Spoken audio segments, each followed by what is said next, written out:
देशाचे प्रधानमंत्री अपयशी ठरले, देशाचे गृहमंत्री अपयशी ठरले, सुडाच्या राजकारणामध्ये ते हरले, सत्य जिंकलं, निष्ठा जिंकली, लोकांचं प्रेम जिंकलं. अर्थात गृहमंत्री जर तोंडघशी पडत असतील, प्रधानमंत्री जर अपयशी होत असतील, तर याचा अर्थ या देशामध्ये फक्त सुडाचं राजकारण आणि दुसऱ्याला छळणे हाच एक राष्ट्रीय कार्यक्रम आहे का, हे अरविंद केजरीवालांच्या केसमध्ये दाखवून दिलं. म्हणजे जो माणूस भ्रष्टाचाराच्या विरोधात होता त्या माणसाला, त्याच्या जवळच्या सहकार्याला किंवा त्यांच्या टीमला जाणीवपूर्वक दारूच्या नशेमध्ये त्या ठिकाणी अडकवण्याचा प्रयत्न केला. होय, दारूची नशाच. कारण ज्या व्यक्तीनं खर तर निपक्षपातीपणे भ्रष्टाचार मुक्त भारताची संघर्षाची सुरुवात केली होती, ज्या टीमनं या देशाला खर तर फार मोठं आंदोलन दिलं आणि त्याच्यातून 2 नेते त्या ठिकाणी महाराष्ट्राला नाही तर देशाला मिळाले, ज्या महाराष्ट्रातून ज्या व्यक्तीनं ही चळवळ सुरू केली होती त्यांचं नाव अण्णा हजारे. ठीक आहे, ते कुठल्या आयडिओलॉजीशी कनेक्ट झाले, कुठल्या पक्षाने त्यांचा यूज अँड थ्रो केला, उभा देश जाणतोय. प्रति गांधी ठरवण्यात आलं होतं, परंतु त्याच अण्णा हजारेंच्या आंदोलनामध्ये किरण बेदी असतील, अरविंद केजरीवाल असेल, मनीष सिसोदिया असेल, अशी कित्येक मंडळी अण्णा हजारेंना एक शिष्य म्हणून मिळाली होती. अण्णा हजारे सुद्धा नंतर त्यांच्या विरोधात बोलत होते. आज अण्णा हजारेंना सुद्धा त्यांचा शब्द बदलावा लागला, कारण अरविंद केजरीवाल नावाच्या व्यक्तीनं आम आदमी पार्टीच्या माध्यमातून दिल्ली जिंकली होती आणि दिल्ली हातातून हिसकावून घेण्यासाठी ज्या पद्धतीचं षडयंत्र, खर तर अमित शहा अपयशी याच गोष्टीसाठी आहेत. अमित शहा अरविंद केजरीवालांसाठी एकही पुरावा माननीय न्यायालयासमोर किंवा देशासमोर आणू शकले नाहीत. फक्त सुडाचं राजकारण, ज्या न्यायालयाने अरविंद केजरीवाल, मनीष सिसोदिया आणि त्यांची संपूर्ण टीम यांना निर्दोष ठरवलं, त्याच्यावर एक विशेष टिप्पणी सुद्धा केली. अत्यंत नाजूक किंवा ज्या केसला काहीच बेस्ट नाही, बेसलेस केस या ठिकाणी यांच्यावर लादली गेली, जी केस खरं तर नोंदवून सुद्धा घेऊन जाऊ शकली नसते. म्हणजे नोंदवली का?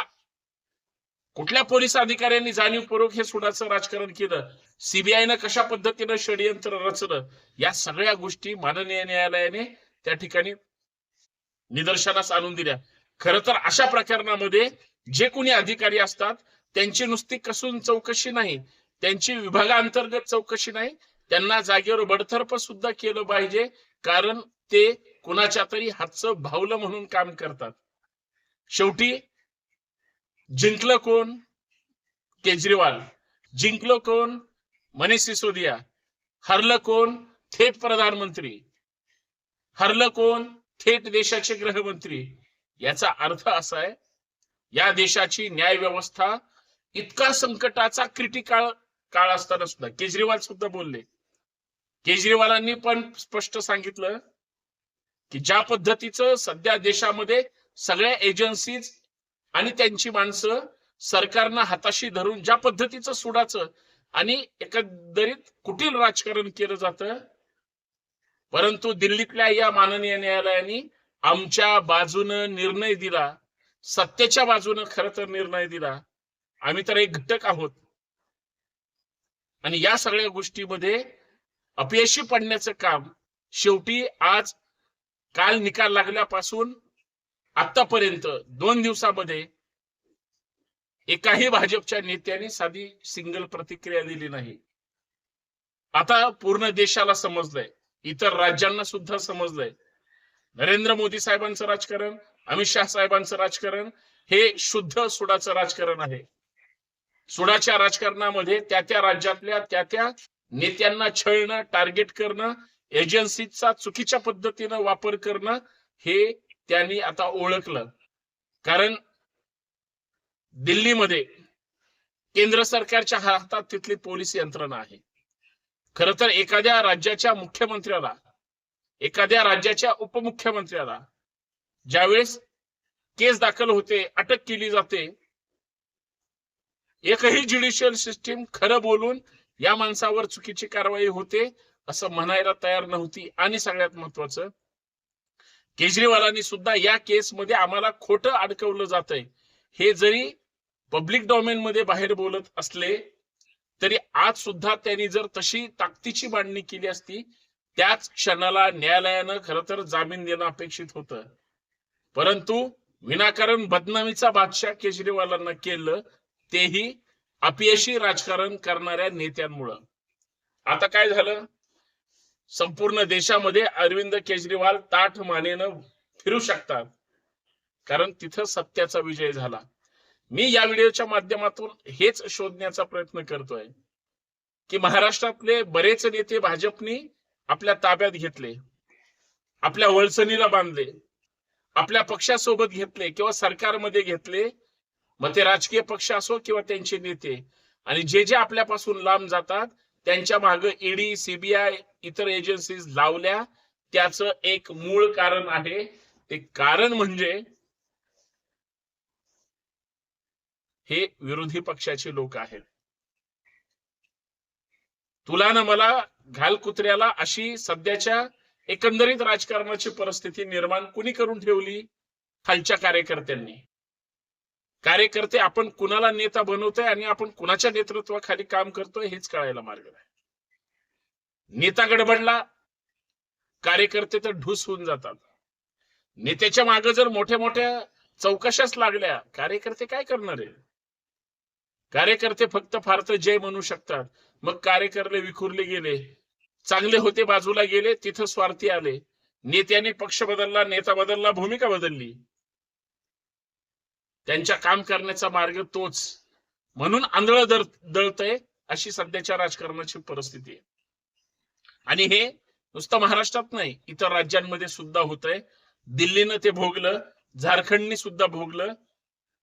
महाराष्ट्रात तर पक्ष फोडले, नेत्यांना घाबरून पक्ष फोडून सत्तेसोबत सेटलमेंट करायला लावली. हे वास्तव आहे. याचं संपूर्ण क्रेडिट कुणाला जातं? केंद्र सरकारला आणि केंद्रातल्या नेत्यांना. सत्तेत आलेच कसे काय? याच कारणामुळे. आणि मग पैशाचा बेफाम वापर. जे जे निवडून आले, मग ते साध्या जिल्हा परिषद, महानगरपालिका, विधानसभा, लोकसभा तर बोलूच नका. तुफान पैशाचा पाऊस पाडून ही लोक सत्तेवर आली, सत्तेत बसली आणि मालक झाली. आणि मग दुसऱ्याला सुडाच्या राजकारणामध्ये सत्ता मिळवण्यासाठी ज्या पद्धतीने छळू लागली, महाराष्ट्रासमोर आहे. आणि हेच मला तुम्हाला सांगायचंय, हे असं किती दिवस चालणार? न्याय व्यवस्था आजही भक्कमपणे आहे, हे दिल्लीच्या न्यायालयाने केजरीवालांच्या केसमध्ये दाखवून दिलं. 600 पानाच्या निकालामध्ये ज्या पद्धतीचं स्पष्टीकरण मांडली आणि न्यायालयाने जे काही प्रत्येक पॉइंटला भूमिका मांडली, ती खरं या देशाला एक नवीन आयाम देणारी आहे. कारण हा इतिहास होऊ शकतो. या केसच्या धर्तीवर बऱ्याच ठिकाणी आता ज्या ज्या नेत्यांना विनाकारण छळलं जातं त्याला संदर्भ घेऊन लढलं जाऊ शकतं. पण या सगळ्या गोष्टीमध्ये चांगली माणसं बदनाम होतात, हारतात, थकतात आणि शेवटी राजकारणात तरी पासून दूर जातात किंवा एका घरात एका कोपऱ्यात जाऊन बसतात. हे वास्तव आहे. पण जे लढतात आणि ज्यांच्यात लढण्याची हिंमत असते ते पुढे येऊन फेस टू फेस लढतात. आणि ज्यांनी सुडाचं राजकारण केलेलं असतं ते आता काही दिवस देशासमोर सुद्धा येऊ शकत नाही. हे वास्तव आहे. बाकी जनता सुज्ञ असू द्या. जय शिवराय.